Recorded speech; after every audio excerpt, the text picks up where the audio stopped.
छत्रपति शिवाजी महाराज के जीवन परिचय का भाग 11 आज हम लेके आए हैं। जय शिवाजी महाराज। छत्रपति रायगढ़ का ऐतिहासिक राज्याभिषेक। तलवार से जीता था जिसने स्वराज्य का मान, तलवार से जीता था जिसने स्वराज्य का मान, अब राजमुकुट से बढ़ाया भारत का सम्मान। रायगढ़ की धरती ने देखा वो महान क्षण, रायगढ़ की धरती ने देखा वो महान क्षण, जब शिवाजी बने छत्रपति, गौरवान्वित हुआ हिंदुस्तान।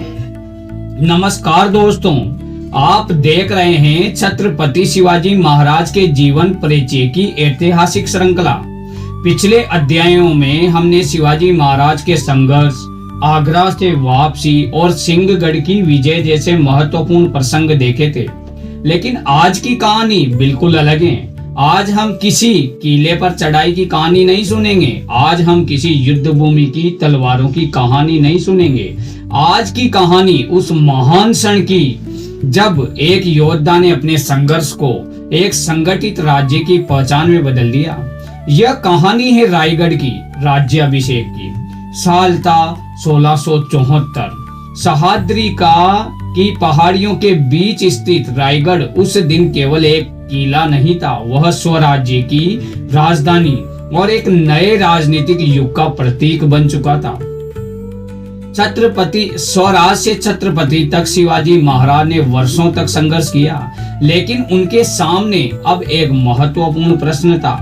क्या केवल किले जीत लेना ही राज्य की स्थापना है? नहीं, एक स्थायी राज्य के लिए प्रशासन चाहिए, कानून चाहिए, राजस्व व्यवस्था चाहिए, सेना चाहिए, अपनी मुद्रा चाहिए। सबसे बढ़कर जनता के सामने एक वैद्य और संगठित शासन की पहचान चाहिए। शिवाजी महाराज इसी दिशा में आगे बढ़ रहे थे। उनका स्वराज्य अब केवल पहाड़ी किलों तक सीमित नहीं रह गया था। उनके नियंत्रण में अनेक क्षेत्र और किले थे। उनकी सेना संगठित थी, प्रशासनिक व्यवस्था विकसित हो रही थी और जनता के बीच उनका प्रभाव लगातार बढ़ रहा था। अब समय था स्वराज्य को औपचारिक राज सत्ता का स्वरूप देने का। रायगढ़ क्यों बना महत्वपूर्ण? रायगढ़ को शिवाजी महाराज ने अपने शासन का प्रमुख केंद्र बनाया। सह्याद्री की ऊंची पहाड़ियों में स्थित यह किला प्राकृतिक रूप से अत्यंत मजबूत था, लेकिन रायगढ़ की विशेषता केवल उसकी सुरक्षा नहीं थी। यहाँ से प्रशासन चलाया जा सकता था और यह स्वराज्य की राजनीतिक शक्ति का केंद्र बन गया था।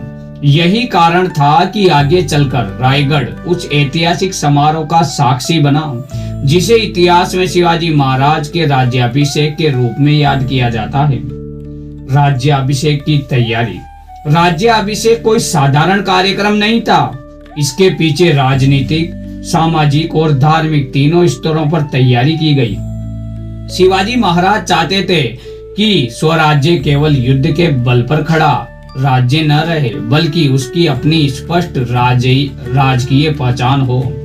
राज्याभिषेक के लिए विद्वानों और धार्मिक आचार्यों ने आमंत्रित किया गया। काशी के प्रसिद्ध विद्वान गागा भट्ट का नाम इस प्रसंग से विशेष रूप से जुड़ा है। उन्होंने शिवाजी महाराज के राज्याभिषेक के वैदिक अनुष्ठानों में महत्वपूर्ण भूमिका निभाई थी। वह ऐतिहासिक दिन 6 जून 1674 फिर आया। वह ऐतिहासिक दिन 6 जून 1974 रायगढ़ जब भव्य राज्याभिषेक समारोह आयोजित हुआ। शिवाजी महाराज का विधिवत राज्याभिषेक किया गया। उन्हें छत्रपति की राजकीय उपाधि प्राप्त हुई।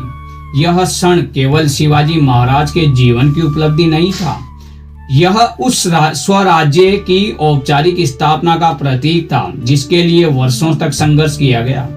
जिस व्यक्ति ने बचपन से स्वतंत्र शासन का सपना देखा था, वह अब अपने राज्य का विधिवत राजा बन चुका था। शिवाजी से छत्रपति बनने का अर्थ है, यहाँ एक बात समझना बहुत जरूरी है। छत्रपति केवल एक राजकीय उपाधि नहीं थी, यह उस जिम्मेदारी का प्रतीक थी जिसे शिवाजी महाराज अपने ऊपर ले रहे थे। राजा बनने का अर्थ उनके लिए केवल सिंहासन पर बैठना नहीं था। राजा का अर्थ था प्रजा की रक्षा करना, न्याय की स्थापना करना, राज्य की सुरक्षा करना, किसानों और सामान्य जनता के हितों की रक्षा करना।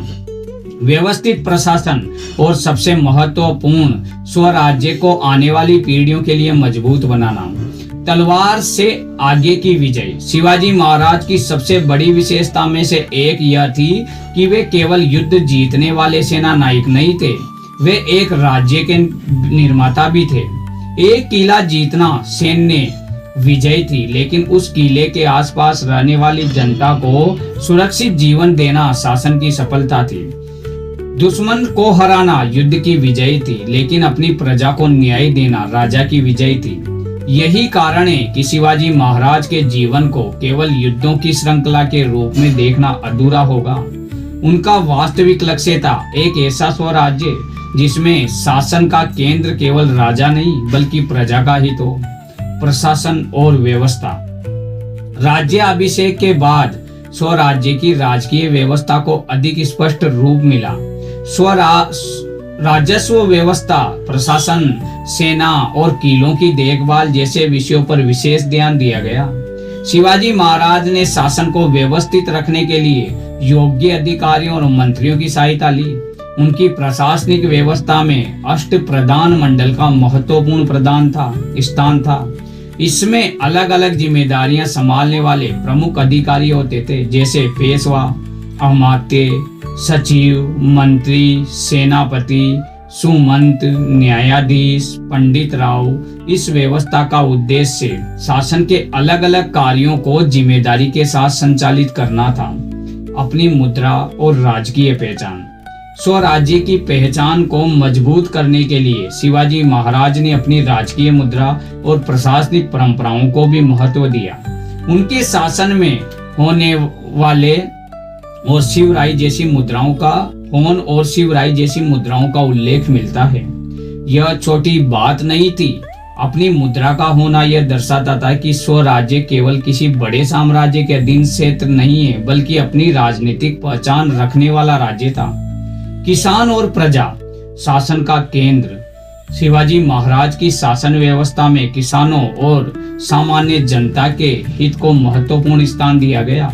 उनका उद्देश्य यह था कि अत्यधिक कर या अधिकारियों की मनमानी के कारण किसान तबाह न हो। युद्ध के समय भी अनुशासन पर जोर दिया जाता था। महिलाओं के सम्मान और धार्मिक स्थलों की सुरक्षा के संबंध में भी शिवाजी महाराज की नीति का उल्लेख मिलता है। इसी कारण इनकी लोकप्रियता केवल सैनिकों में नहीं बल्कि आम जनता के बीच भी मजबूत हुई। शिवाजी महाराज की असली शक्ति क्या थी? सोचिए, एक राजा के पास किले हो सकते हैं, सेना हो सकती है, हथियार हो सकते हैं, लेकिन यदि जनता का विश्वास नहीं है तो राज्य लंबे समय तक मजबूत नहीं रह सकता। शिवाजी महाराज की सबसे बड़ी शक्ति थी जनता का विश्वास, और यही विश्वास उन्हें कठिन परिस्थितियों में भी आगे बढ़ाता रहा। राज्याभिषेक का सबसे बड़ा संदेश। रायगढ़ का राज्याभिषेक हमें एक बहुत बड़ा संदेश देता है। सपना देखना पहला कदम है, लेकिन सपने को व्यवस्था में बदलना उससे भी बड़ा काम है। शिवाजी महाराज ने केवल स्वराज्य का सपना नहीं देखा, उन्होंने किले बनाए, सेना को संगठित किया, प्रशासन खड़ा किया, राजस्व व्यवस्था विकसित की, राजकीय पहचान बनाई और अंततः स्वराज्य को औपचारिक राष्ट्र सत्ता का रूप दिया। और यही नेतृत्व आज के युवाओं के लिए शिवाजी महाराज से सीख। शिवाजी महाराज का जीवन आज के युवाओं को 5 बड़ी सीख देता है। बड़ा सपना देखो, परिस्थितियां छोटी हो तो भी लक्ष्य छोटा मत करो। केवल मेहनत नहीं, व्यवस्था भी बनाओ। जी, मेहनत जरूरी है, लेकिन सही योजना और संगठन के बिना मेहनत भी कर सकती है। टीम को साथ लेकर चलो। शिवाजी महाराज अकेले नहीं थे, उनके साथ हजारों मावले, सेनापति, मंत्री और सहयोगी थे। सफलता के बाद जिम्मेदारी बढ़ती है। सिंहासन सफलता का अंत नहीं था, सिंहासन सफलता का अंत नहीं था, वह नई जिम्मेदारियों की शुरुआत थी। नेतृत्व का अर्थ सेवा है। सच्चा नेता वह नहीं जो केवल आदेश देता है, सच्चा नेता वह है जिसके लिए लोग कठिन परिस्थितियों में भी खड़े होने को तैयार रहे। रायगढ़ की धरती पर उस दिन केवल एक राजा का राज्याभिषेक नहीं हुआ था, एक विचार ने राजकीय रूप लिया था। एक सपना वास्तविकता बना था, एक संघर्ष ने पहचान हासिल की थी और वह विचार था स्वराज्य। शिवाजी महाराज का जीवन हमें यही बताता है कि परिस्थितियां चाहे कितनी भी कठिन क्यों न हो, यदि लक्ष्य स्पष्ट हो, संगठन मजबूत हो और नेतृत्व ईमानदार हो तो इतिहास बदला जा सकता है। एक बालक ने स्वराज्य का सपना देखा था और वही सपना आगे चलकर एक शक्तिशाली राज्य बना और उसी राज्य के सिंहासन पर बैठकर शिवाजी महाराज बने। जय श्री राम, जय जय हनुमान।